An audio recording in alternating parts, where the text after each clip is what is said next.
নমস্কার, আমি চিন্ময় স্যার। জয় জগন্নাথ। তো আজকে জগন্নাথ দেবের রথযাত্রা উৎসব। তো বর্তমান সময়ে আমরা সাধারণ মানুষ এতটাই বিজি হয়ে পড়েছি যে কাজের সঙ্গে ব্যস্ত, তা আমরা ঠিকঠাকভাবে ভগবানের দর্শন করতে মন্দিরেও যেতে পারি না। তো এই কলিযুগে ভগবান কি করলো, এই রাস্তাটাকে আরো সহজ করার জন্য ভগবান বলল যে আমি আসবো তোমাদের সঙ্গে দেখা করতে, আমি তোমাদের সঙ্গে দেখা করতে আসব। সেই জন্য এই রথের মাধ্যমে তিনি আমাদের বাড়ির রাস্তার সামনে দিয়ে তিনি যান ভক্তদের সঙ্গে দেখা করার জন্য।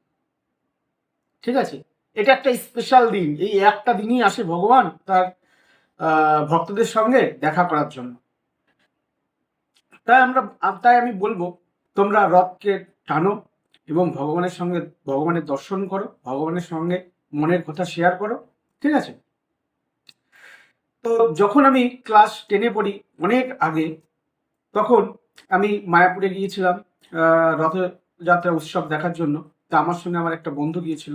তখন বন্ধু বলল আমাকে যে চিন্ময়, চল রথ টানি। আমি বলছি রথ টানতেই হবে? বলছে হ্যাঁ চল। রথ যদি তুই টানিস তাহলে পরে তোর ভাগ্যের চাকাটা কোনো সময় আহ স্থির থাকবে না, গতিশীল হয়ে পড়বে রথের চাকার মতো। ঠিক আছে। এবং যাদের ভাগ্য এক জায়গায় স্থির হয়ে দাঁড়িয়ে রয়েছে, আমি তাদেরকে বলবো তোমরা রথ টানো। ঠিক আছে, তোমাদের ভাগ্যের চাকাটা সামনের দিকে এগিয়ে যাবে। ঠিক আছে। তো আমি সেদিনকে আমার এই বন্ধু বলেছিল, তারপর থেকে আমি সময় পেলে যখনই সুযোগ পাই আমি রথযাত্রায় রথটাকে টানি। ঠিক আছে, ভগবানের আশীর্বাদ গ্রহণ করি। ঠিক আছে। তাই এই স্পেশাল দিনটাকে তোমরা মিস করো না। ভগবান নিজে স্বয়ং ভক্তদের কাছে আসছেন সাক্ষাৎ করার জন্য। তা জগন্নাথ দেবের কাছ থেকে আমাদের শিক্ষণীয় বিষয় কিছু রয়েছে, সেটা আমি একটা গল্পের মাধ্যমে তোমাদের সামনে উপস্থাপন করছি। এই গল্পটা দেখার পরে তোমরা রথযাত্রাকে স্পেশাল ভাবে তোমরা নেওয়া শুরু করে দেবে। এই রথযাত্রাটা তোমাদের কাছে স্পেশাল ফিল যদি আমি না করাতে পারি এই ক্লাসটা করানোর পরে, তারপরে আমি আমি ছেড়ে দেবো, টিচিং লাইনই ছেড়ে দেবো। চলো স্টার্ট করা যাক, টাইম ওয়েস্ট না করে। তো একটা ছোট্ট গ্রাম ছিল। সেই ছোট্ট গ্রামে একটা ছোট বাচ্চা ছেলে ছিল, যার নাম ছিল অনুজ। সে পড়াশোনায় অতটা ভালো ছিল না। হঠাৎ করে সে একটা এক্সামে, কঠিন এক্সামে, পরীক্ষায় ফেল করে যায়। তো সুতরাং সে কান্নাকাটি করছে একটা গাছের নিচে বসে। তখন সেই পাশ দিয়ে একটা রাস্তা দিয়ে একটা সাধু যাচ্ছিল। সাধু ওটা দেখলো, দেখে বললো বাবা তুই কান্না করছিস কেন? তখন ওই ছেলেটা, অনুজ নামে ওই ছেলেটা বলছে, ঘটনাটা পুরো বললো, এই কারণে আমি কান্না করছি। তখন সেই সাধু বলল, তুই পুরীর জগন্নাথ মন্দির দেখেছিস? সেখানে জগন্নাথ দেব দেখবি তোর মতো কিন্তু হাত পা ওরকম নেই, হাত পা নেই, একদম সম্পূর্ণ নয় তোর মতো। বলছে উনি তো ভগবান। বলছে তাহলে দেখ, ওনার স্বয়ং সম্পূর্ণ নয়, তবু এই সমগ্র জগতের নাথ সেজে বসে আছে, আর তোর কাছে তো সবকিছু আছে। তা তুই কান্না করছিস কেন?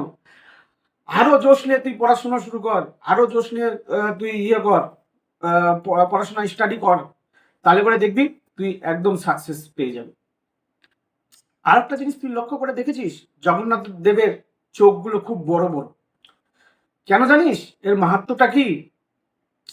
তখন অনুজ বলল কি? তখন সাধু বলছে, এই যে চোখ বড় বড়, ওনার চোখ বড় বড় মানে দৃষ্টি বড় রাখতে বলেছে, স্বপ্ন বড় রাখতে বলেছে, এবং নিজের লক্ষ্যের প্রতি কড়া নজর রাখতে বলেছে। ঠিক আছে, তোমরা যদি এইগুলোকে মেনটেন করো, বড় স্বপ্ন দেখো, বড় স্বপ্নের উপরে নিজের দৃষ্টিকে এক দৃষ্টে করে রাখো, তাহলে পরে তোমরা সাকসেস পাবেই পাবে। তা সুতরাং তোমাদের কাছে অনেকে বাহানা দেয়, তোমাদের মধ্যে অনেকে বাহানা দেয়, আমার এটা নেই ওটা নেই, আমি অসম্পূর্ণ, টাকা নেই, অর্থ নেই, বাড়ি নেই, গাড়ি নেই, পড়ার ঘর নেই, উপযুক্ত বই নেই, পরিবেশ নেই। এগুলো এক একটা বাহানা। সেটা তোমরা জগন্নাথ দেবকে দেখেই বুঝতে পারবে। তিনি স্বয়ং নিজে অসম্পূর্ণ, তবু এই সমগ্র জগতের নাথ হয়ে তিনি বসে আছেন, আর তোমাদের কাছে সবকিছু থাকা সত্ত্বেও তোমরা করতে পারছো না। এগুলোকে বলা হয় অলসতা, এগুলোকে বলা হয় বাহানা।